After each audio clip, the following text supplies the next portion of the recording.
The track mask feature in After Effects can make quick work of blurring out unwanted elements from your footage.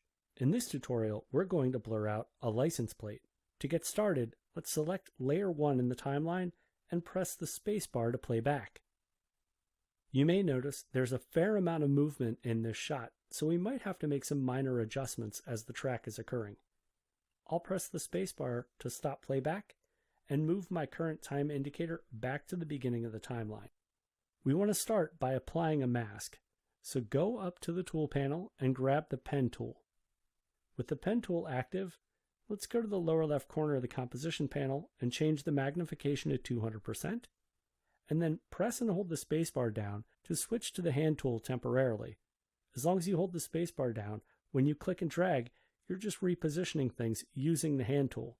Then just let go of the mouse and let go of the spacebar, and there's your pen tool back.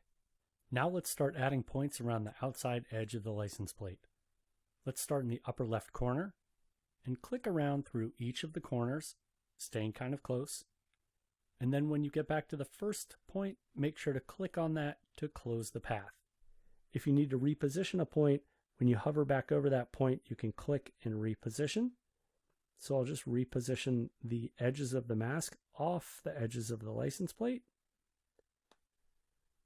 There we go. Okay, this looks pretty good. Now we're ready to start tracking. Since we're on frame 0, we only need to track down to the right. To track, select the layer and press M to reveal your mask. Right-click on Mask 1 and choose Track Mask. That will open the tracker. Here we want to look at the method. I'll click on the drop-down and we can just choose Position, Scale, and Rotation. To track to the right, let's choose the innermost play button that points to the right. So go ahead and click play, and let's watch the track. You want to keep a close eye on the track as it's occurring, because if any of these points start to drift too far away from their current position, you'll want to stop playback by clicking on the play button one more time.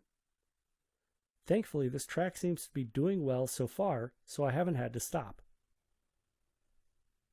Okay, now I'll stop here because I want to adjust the points. Make sure and press V to grab your selection tool and click outside of the mask to deselect all the points. Then you can go around each individual point and adjust accordingly. Now you should be a little careful every time you stop to make adjustments to the mask, because the mask tracker is adding a keyframe for every single frame. So here I'm going to move my current time indicator between the last two keyframes, and I'll use J and K on my keyboard to toggle back and forth between the last two. And you can see there's a pretty big shift here, but it's not going to be that bad because it's going to be a blur, and that means it won't be that noticeable. Now let's go back to the tracker and keep tracking to the right. And you'll want to repeat the same process we just did at various times throughout the rest of the timeline. And through the magic of editing, I'll go ahead and join you once this track is complete. Alright, so I'll move my current time indicator back to frame 1, and then go up to the Effect menu, down to Blur and Sharpen, and let's choose Fast Box Blur. Let's go up to the blur radius and scrub to a value of 9. And then go back down to the timeline, and I'll collapse Mask 1, open it up, and then just feather the mask. So click and drag, and we'll feather the mask about 12 pixels. And let's change that mask back to Add, and open the Effects options here in the timeline. Open up Fast Box Blur, and at the bottom, click the plus button next to Compositing Options. This way the mask is only masking the effect and not the layer.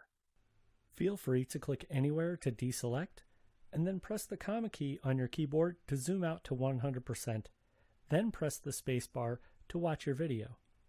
It's always wise to watch your video at 100% before you decide whether or not you like the results of your work.